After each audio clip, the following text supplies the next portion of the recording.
Assalamualaikum anak-anak, berjumpa kembali dengan Bu Mega.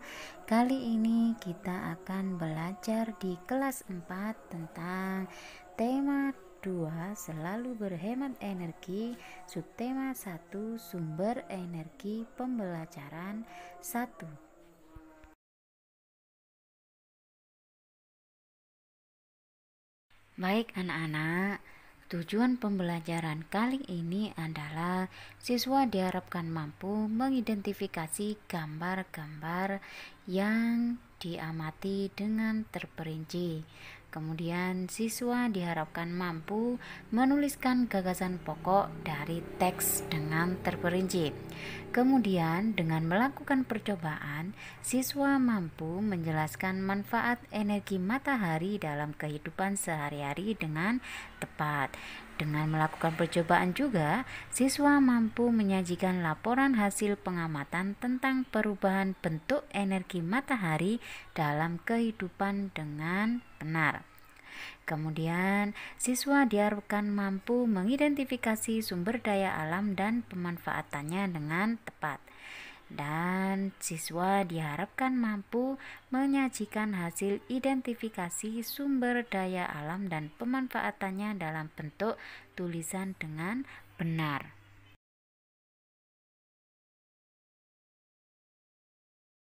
Baik anak-anak, tahukah kalian bahwasanya energi sangat penting bagi kehidupan kita? Semua makhluk hidup membutuhkan energi. Nah, tahukah kalian sumber-sumber energi yang ada? Mari kita pelajari bersama. Kita perhatikan gambar berikut ini. Apa yang diceritakan pada gambar tersebut? Gambar tersebut menceritakan tentang ayah yang sedang berolahraga, kemudian ibu sedang menjemur pakaian, sedangkan adik sedang dijemur di bawah sinar matahari.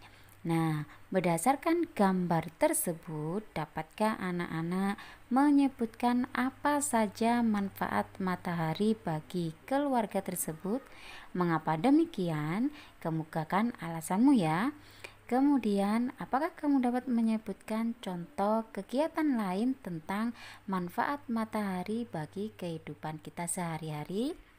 Salah satu manfaat matahari bagi kehidupan kita sehari-hari adalah yang pertama, menyehatkan tulang, kemudian yang kedua, menjemur pakaian, dan yang ketiga adalah mengeringkan padi. Nah, itulah tadi beberapa manfaat matahari bagi kehidupan kita sehari-hari ya. Sebenarnya banyak sekali macam-macam manfaat dari matahari. Nah, matahari sebagai sumber energi terbesar memancarkan panas dan cahayanya ke bumi. Cahaya matahari menerangi bumi sehingga kita dapat melihat semua makhluk hidup dan benda di siang hari. Panas matahari mengakibatkan adanya kehidupan di bumi.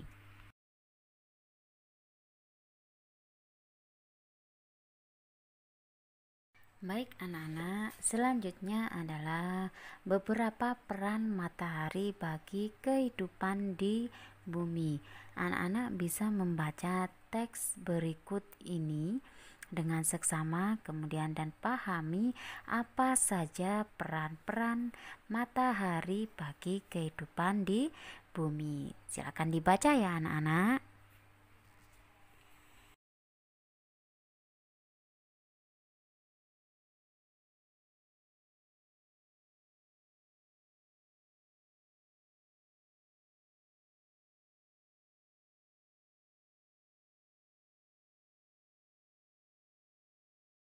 Nah, sumber energi apa yang membuat bumi menjadi hangat?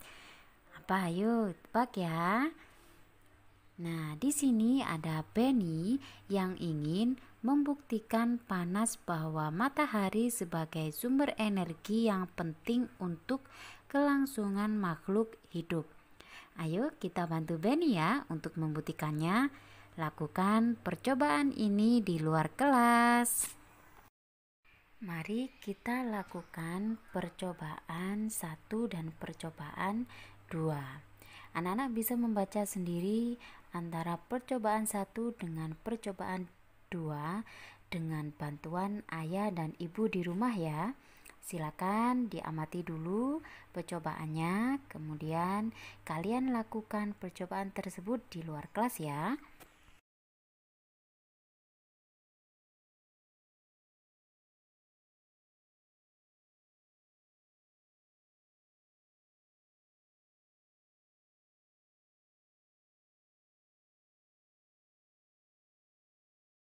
Baik anak-anak, setelah melakukan percobaan tersebut, jangan lupa menuliskannya pada tabel berikut ini ya.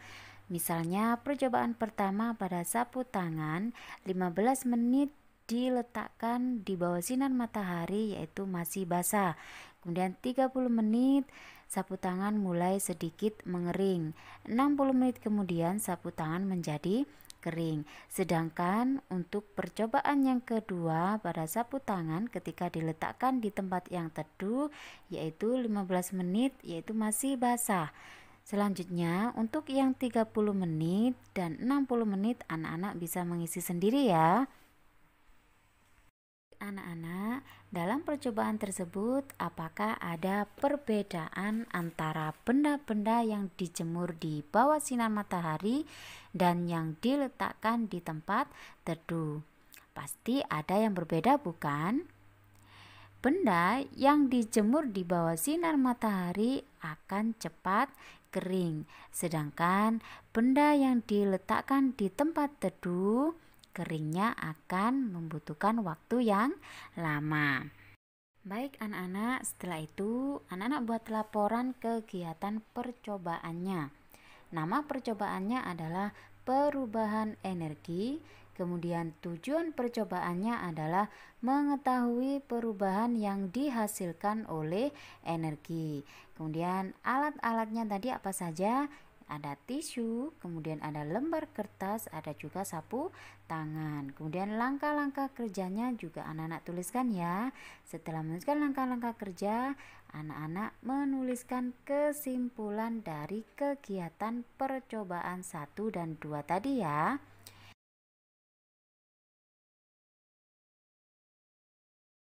Baik anak-anak, mari kita baca kisah Ali si biji energi. Aku Ali si biji energi. Aku menanam biji-biji energi di sebuah ladang yang luas di peternakanku. Saat matahari bersinar, ada energi pada cahaya matahari. Cahaya matahari membantu biji-bijiku tumbuh menjadi tanaman-tanaman yang tinggi. Tanaman-tanamanku menyimpan energi itu di dalam akar, batang, daun, dan butiran biji yang baru. Dengan segera, aku akan tumbuh tinggi dengan daun-daun yang lebar dan biji-biji yang baru. Kamu bisa memasak dan memakan aku supaya kamu memiliki energi. Energi itu akan membantumu tumbuh, bergerak, dan berpikir. Aku juga memberi makan hewan-hewan ternak dengan beberapa bagian dari tubuhku sehingga mereka tumbuh besar dan sehat. Setelah membaca kisah Ali si biji energi, anak-anak dapat menuliskan gagasan pokok dari bacaan tersebut. Anak-anak masih ingat kan tentang gagasan pokok? Pada tema 1 sudah Bu Mega jelaskan tentang apa itu gagasan pokok. Sekarang anak-anak tuliskan gagasan pokok pada bacaan tersebut ya. Nah, sekarang temukan sebanyak-banyaknya manfaat energi matahari bagi makhluk hidup dalam bentuk peta pikiran di bawah ini. Yang pertama ada membantu proses fotosintesis pada tumbuhan, kemudian menyehatkan tulang, kemudian yang ketiga pembangkit listrik, kemudian yang keempat untuk proses pembuatan garam, untuk proses mengeringkan pakaian, serta menerangi bumi. Nah, itulah tadi beberapa contoh tentang matahari sebagai sumber energi. Anak-anak bisa mencari kembali bersama ayah dan ibu di rumah ya. Nah, kesimpulan dari ini adalah energi panas matahari adalah salah satu sumber daya alam yang melimpah. Tumbuhan seperti jagung juga merupakan sumber daya alam yang harus dibudidayakan. Sumber daya alam tersebut diberikan Tuhan untuk umat manusia. Nah, sebagai sumber daya alam, jagung banyak dimanfaatkan oleh penduduk Indonesia. Salah satunya adalah dengan mengolah dan menjualnya. Mari kita amati gambar berikut ini. Baik anak-anak, selanjutnya terdapat bacaan berikut ini tentang sumber daya alam. Anak-anak bisa membaca sendiri ya bacaan berikut ini.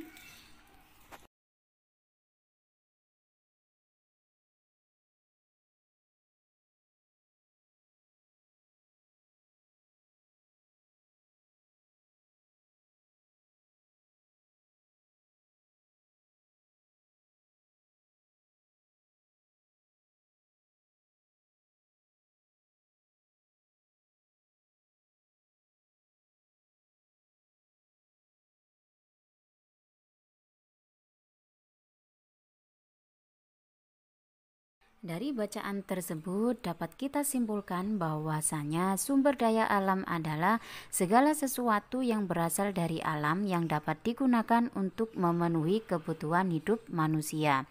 Nah, sumber daya alam di sini dibagi menjadi dua, yaitu sumber daya alam dapat diperbarui dan tidak dapat diperbarui.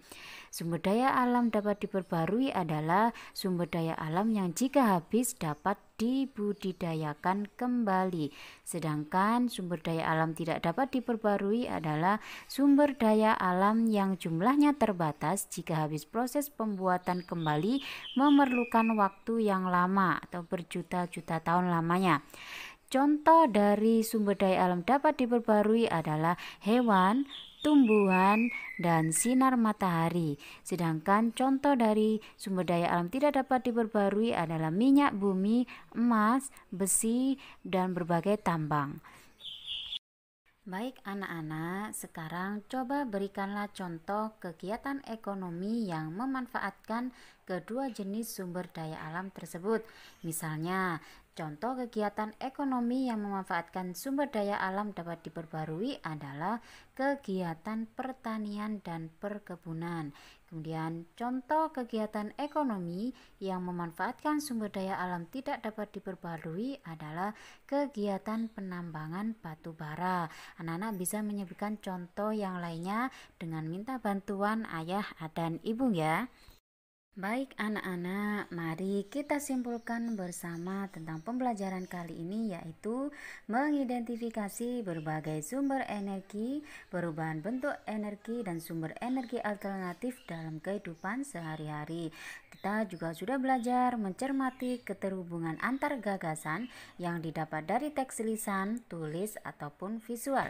Serta kita sudah belajar mengidentifikasi karakteristik ruang dan pemanfaatan sumber daya alam untuk kesejahteraan masyarakat. Nah, anak-anak bisa meminta bantuan kepada ayah atau ibu di rumah untuk mempelajari kembali pembelajaran hari ini ya. Cukup sekian dari saya. Semoga pembelajaran ini memberikan manfaat bagi kita semua. Saya akhiri. Wassalamualaikum warahmatullahi wabarakatuh.